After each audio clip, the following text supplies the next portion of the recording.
Hello friend, नमस्कार। स्वागत है आप सभी का आपके अपने यूट्यूब चैनल पर। दोस्तों, आज मैं आप सभी को थ्रेड मेथड के अल्टरनेट के बारे में बताऊंगा, जो कि होगा स्वाइप मेथड। तो हम सभी इस मेथड को अच्छे से समझेंगे। आप लोग वीडियो के अंत तक बने रहिएगा, तभी आप लोगों को समझ में आएगा, अन्यथा इसको समझने में आपको दिक्कत हो सकती है। मैं आप लोगों को बताता हूँ कि स्वाइप मेथड क्या है। जैसे कि दोस्तों, ये सर्कल है और इसमें जितने लोगों का अरेंजमेंट होगा, मान लो इतने ही लोगों का अरेंजमेंट है। और क्वेश्चन में बताया है कि कुछ लोग इन देख रहे हैं, कुछ लोग आउट देख रहे हैं, और पता नहीं कि कौन कहाँ देख रहे हैं। क्वेश्चन के लास्ट में जाके पता लगता है कि ये बंदा इन देख रहा है या आउट देख रहा है। उसके आधार पर बाकियों का डिसाइड होता है कि कौन किधर देख रहा है।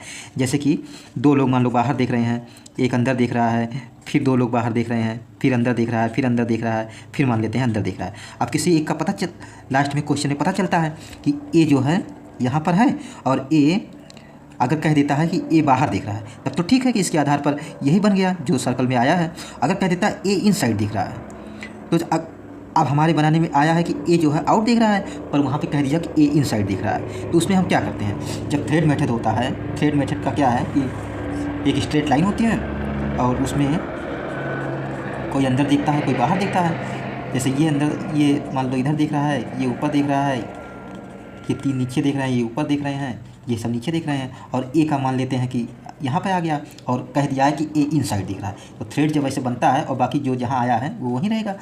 ए अगर इन साइड देख रहा है कह दिया, तो हम इसको इन मान लेते हैं और इस सबको आउट मान लेते हैं। यही तो होता है थ्रेड में। तो थ्रेड में तो ऐसे होता है, तो पता लग जाता है कि हाँ ये आउट है, यही है। बट क्या है कि कुछ लोगों को थ्रेड समझने में कहीं कहीं दिक्कत आती है। जैसे जिस लोगों को शुरू से ही आदत पड़ चुका रहता है, कि सबको तो नहीं है, कुछ लोगों को है कि वो सर्कल में ही बनाते हैं, या रेक्टेंगल है तो रेक्टेंगल ही बनाते हैं, स्क्वायर बोला है तो स्क्वायर ही बनाते हैं। ऐसा होता है।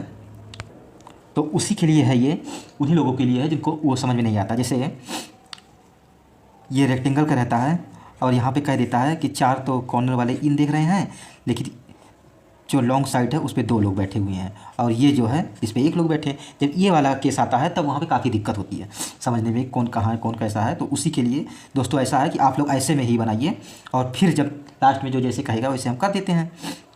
तो यहाँ पर क्या है कि ए अगर कह दिया कि इन देख रहा है, तो जब इन कह देगा तो अभी जो आउट है इसको हम इन मान लेंगे, और इसको जो है आउट मान लेंगे, अंदर वाले को आउट मान लेंगे। ऐसे इसमें आएगा तो इसमें हम इसी आधार पर बनाएंगे, तो इस वजह से हमें थ्रेड में ज़्यादा दिक्कत नहीं होगी।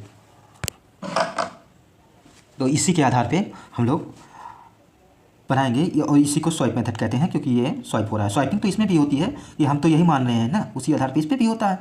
तो चलिए दोस्तों, ये ऐसे समझ नहीं आएगा क्योंकि जो है थ्योरिकल चीज़ें जो हैं वो उतना अच्छे समझ नहीं आता है जब तक प्रैक्टिकल ना किया जाए। तो हम लोग क्या करेंगे, एक क्वेश्चन को भी बनाएंगे।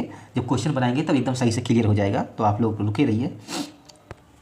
जैसे कि ये एक अरेंजमेंट है, सर्कुलर का ही है। आप लोग एक बार पॉज करके बनाने की कोशिश करिए। इसी को हम बनाते हैं। There are 8% MNOPQR and T sitting around a circular table such that some of them facing inside and some are facing outside। ये देखिए दोस्तों, ऐसा ही क्वेश्चन है कि कुछ लोग अंदर देख रहे हैं, कुछ लोग बाहर देख रहे हैं। S sit third to the right of are.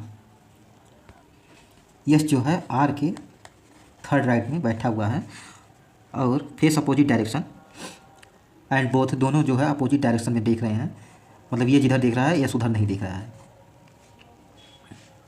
ये अलग है।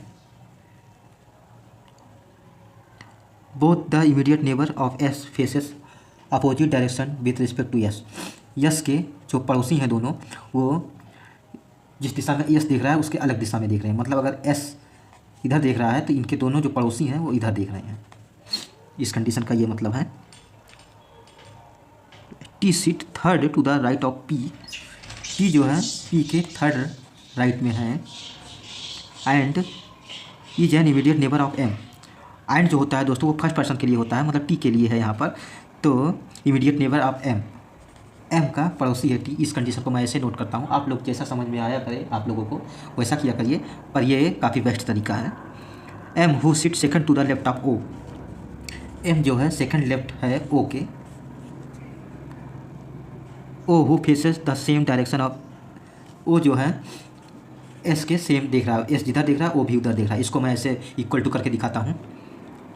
आप लोग ऐसे लिख भी सकते हैं दोनों को सेम करके। मैं ऐसे करता हूँ, direction facing S facing, P sit between R and N. P जो है आर और एन के बीच बैठा हुआ है, ये ऐसा है। No two adjacent person faces the same direction, Q faces inside.